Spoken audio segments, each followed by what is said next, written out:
Maruti Suzuki. जी हाँ, जब ये बात आती है ज़हन में तो सबसे पहले यही सोचते हैं कि, या यूँ कहिए कि जब भी कोई इंडियन कस्टमर गाड़ी लेने की सोचता है ना, तो पहला नाम जो आता है वो मारुति सुजुकी तो खबरों में हमेशा रहती है। और खबरों पे पूरा खुलासा और अगर सरल अंदाज में समझाना है तो CV Raman sir. CV Raman sir CTO Maruti Suzuki हमारे साथ लगातार जुड़ते रहते हैं और आपके सवालों के जवाब देते भी रहते हैं। जो लेटेस्ट जो 2 गाड़ियाँ वहीं से शुरुआत करते हैं और फ्रॉन्क्स पे आते हैं। फ्रॉन्क्स को रमन सर जब मैंने देखा ना, तो आई वॉज प्लेजेंटली सरप्राइज, क्योंकि 2 बेहतरीन गाड़ियों का मिश्रण कह सकते हैं और उन दोनों गाड़ियों से ही बेहतर नजर आ रही है। मैं बात कर रहा हूँ बलेनो की और ग्रैंड विटारा की। So what was the thought behind Fronx and did you imagine that the product, the output that you will get is going to be such good looking? Definitely हमने हमारी तो यही प्रयास रहती है कि जो हम कॉन्सेप्चुलाइज करते हैं उसको हम रोड पे लेके आएँ। तो उसका जो प्रोसेस होता है वो काफ़ी उसमें टाइम लगता है, बट एक बार वो फिक्स हो जाता है तो जो हमने सोचा होता है वो गाड़ी हम रोड पे उतार देते हैं। इसका जो मेन मकसद या थीम था कि हम कैसे एक डिफरेंशिएट करें एसयूवी सेगमेंट में, जी, डिज़ाइन में और व्हाट इट रिप्रेजेंट्स, जो हमारा कस्टमर है, जो हमारा एस्पायरिंग कस्टमर है, उसको हम कैसे एक प्रोडक्ट दें कि जो नया दिखे। तो आपने देखा, आपने जिक्र करा ग्रैंड विटारा का, आपने जिक्र करा बेलिनो का, ये नेक्सा ब्रांड है और जो हमारा डिज़ाइन फिलॉसफी है उसका है वो क्राफ्टेड फ्यूचरिज्म। क्राफ्टेड फ्यूचरिज्म में नेक्सपीरियंस, नेक्सटेक और ये जो मिश्रण है और ये हमने इसका जो थीम था वो उसको हमने कॉन्सेप्ट स्टेज से हमने इसको we try to bring that into that. और ये जो फ्रॉन्क्स है, जो फ्रंटियर नेक्स्ट के भी कह सकते हैं हम इसको, ये एक दूसरी डायरेक्शन में एसयूवी डिज़ाइन को ले जाने के लिए। एसयूवी क्या रिप्रेजेंट करता है? ट्रेडिशनली हाई सीटिंग और हाई हुड और रियर भी थोड़ा हाई रहता है जी। हमने उसको एक more aerodynamic different type of shape, cab over design का जो हम शेप इसको बोलते हैं, उसकी तरह हम इसको लेके गए। हमने हुड को ऊपर करा, हमने रियर को भी ऊपर करा। एरोडायनेमिक शेप इसका जो इस सेगमेंट में कॉम्पैक्ट एसयूवी में सबसे लोएस्ट एरोडायनेमिक अगर हम इम्प्रूव करते हैं तो हमारी फ्यूल एफिशिएंसी बढ़ती है और उसका पावर जो इसका जो फील होता है, ड्राइवेबिलिटी और वो सब भी थोड़ा इम्प्रूव हो जाता है। नेक्सा का कस्टमर को मद्देनज़र रखते हुए डिज़ाइन को हम एक अहम पोजीशन दें, उसके ऊपर से परफॉर्मेंस, टेक्नोलॉजी, कंफर्ट, कन्वीनियंस जो मारुति सुजुकी की गाड़ियों में हम हर गाड़ी में देते हैं, वो हमने उसको इनकॉर्पोरेट। जो 2 नई चीज़ें और मौजूद हैं उनमें से एक तो आपने कहा कि पूरा का पूरा जो डिज़ाइन फिलॉसफी को चेंज किया गया, 4 मीटर से जो छोटी एसयूवी की कैटेगरी में आए हैं। इसके अलावा इंजन ऑप्शन जो है वो 1.2 लीटर और ये टर्बो है जो कि वापसी कर रहा है। और रमन साहब, जब ये बलेनो में इससे पहले आया था आरएस, मुझे याद है, तब और अब में क्या ऐसी तब्दीली आ गई है जो आपने इसको दोबारा वापस री एंटर किया? तो सबसे पहले तो ये है कि जो उस टाइम जब हम लेके आए थे वो फुल्ली इम्पोर्टेड इंजन था और इसका वॉल्यूम बहुत कम था। तो अब हमारा प्रयास है कि हम इसको ज़्यादा से ज़्यादा और हमारी जो टेक्नोलॉजी को हम इसको ये इंट्रोड्यूस करें इंडियन मार्केट में और इसको वॉल्यूम प्लेयर की तरफ लेके जाएं। वॉल्यूम प्ले के लिए लोकलाइजेशन बहुत ज़रूरी है। तो सबसे पहले तो हमने इस इंजन को हमने लोकलाइज करा, राइट, तो ये एक डायरेक्शन है। दूसरा, design wise as it is है, बट वो BS6 टेक्नोलॉजी इसमें है, GPF वगैरह भी डला हुआ है सो दैट ये BS6 को मीट कर सके। इसके अंदर में हमने जो हमारा स्मार्ट हाइब्रिड ISG टेक्नोलॉजी वो भी लगाया है, जिससे कि फ्यूल एफिशिएंसी जो है, जो मैनुअल ट्रांसमिशन के ऑलमोस्ट टक्कर देने वाली फ्यूल एफिशिएंसी दी है। Great. Even though power performance जो है इसकी मच बेटर है।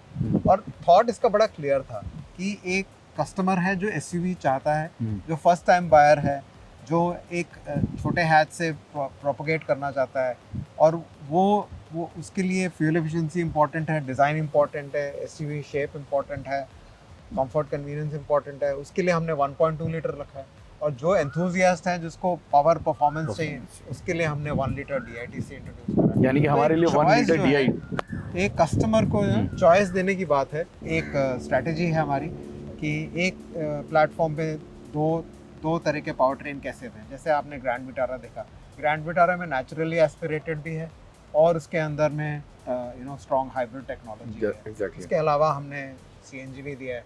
Same is the case with Brezza, इसके अंदर में 1.5 लीटर नेचुरली एस्पिरेटेड है और इसके अंदर में CNG भी Right. है।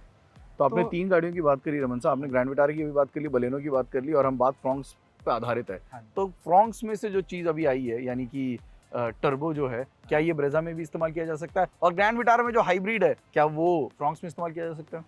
नहीं, उसका प्लेटफॉर्म जो है हमारा, ये जी। जो फ्रॉन्क्स का प्लेटफॉर्म है, हम्म। ये जो हमारा हार्टेक प्लेटफॉर्म है, 5th जनरेशन। तो इसके अंदर में ये स्ट्रॉन्ग हाइब्रिड तो लगना जी। मुश्किल है, तो इसमें तो साइज इतना नहीं है। हम्म। प्लस ये कॉम्पैक्ट SUV है, अंडर 4 मीटर वाली गाड़ी है, तो इसका तो हमें कोई प्लान नहीं है बिकॉज फिट नहीं होगा इसके अंदर। रही बात इसी के अंदर में हमारे पास वेरिएशन तो है ही ऑलरेडी जी। कस्टमर के लिए, तो I think that is a good variation available for the customer to choice different price point पे, और उसके जो रीच है उसके हिसाब से वो चॉइस कर सकते हैं। दूसरा सवाल ये था रमन साहब कि RS, ये जो टर्बो इंजन है, क्या ये ब्रेजा में भी आ सकता है? ये हमने लोकलाइज करा है, तो ऑब्वियसली हम आगे भी हम सोचेंगे कि कहाँ पे लगा सकते हैं। अभी तो कोई ऐसा प्लान नहीं है। First we want to stabilise this and increase the volume in the Fronx, okay, and then we will consider आगे। राइट। CNG? CNG भी सोचेंगे इसके लिए, इसमें तो definitely CNG is also one option. Fronx के इंटीरियर में जो नई बलेनो लॉन्च की गई थी, उसके इंटीरियर और इसके इंटीरियर में कितना बदलाव है, और जो बदलाव किया गया उसकी कोई वजह? Between the Baleno and the Fronx. इसमें काफ़ी इंस्पायर्ड है और काफ़ी कैरी ओवर डिज़ाइन है, बट उसको एक नया लुक दिया है। आपको दोनों में बैठ के आपको पता नहीं लगेगा, कि लगेगा नहीं आपको, एक अलग से आप फ्रॉन्क्स में बैठेंगे तो आपको लगेगा कि ये तो हाँ SUV है, तो ऐसा नहीं लगेगा कि ये प्रीमियम हैच है। अगर आप बलेनो में बैठेंगे तो आपको लगेगा कि हाँ ये तो प्रीमियम हैच है। तो ये डिस्टिंक्शन है। तो ये हमारे डिज़ाइनर्स का और इंजीनियर्स का ये जो वो इनोवेशन है, उसको अलग दिखाने के लिए, तो वो एक हमारा प्रयास रहा है, और वो हम आई एम श्योर हम खरे उतरे हैं। किस तरह की वॉल्यूम्स हैं रमन साहब जो आप फ्रॉन्क्स से एक्सपेक्ट कर रहे हैं? नहीं, वॉल्यूम का तो ऐसी कोई लिमिट नहीं है हमारे इसमें, मतलब from a production perspective, but definitely we believe that if we have to increase our market share in SUV, तो हमारे पास ऑलरेडी ब्रेजा है कॉम्पैक्ट SUV में, एक पर्टिकुलर स्ट्रैटा ऑफ कस्टमर को एड्रेस करता है। ये एक और सेगमेंट है जिसको वो एड्रेस कर सकता है। एक और तरह के कस्टमर हैं जिसका मंथली हाउस होल्ड इनकम थोड़ा कम होगा ब्रेजा वाले कस्टमर से, वो उसको अट्रैक्ट कर सकता है, हमको लगता है। और उसके ऊपर तो हमारा ग्रैंड विटारा है ही, और Jimny is a niche segment which we have got. We have Ignis also, which also is a high seating, small compact SUV, और हमारा 3 row XL6 तो है ही।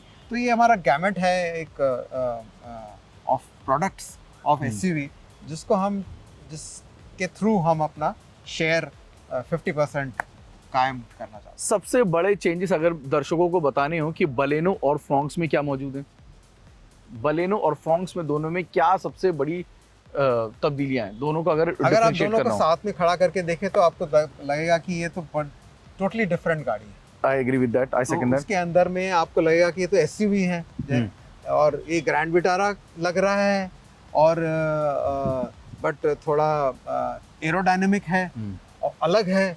और पीछे से आप देखें तो उसका जो सिग्नेचर, जो उसका रियर कॉम्बिनेशन लैंप है, वो बहुत ही स्लीक है, और उसके जो स्किड पैड और उसके जो फ्लेयर आर्चेस हैं, उससे लगता है कि ये तो पूरा SUV है।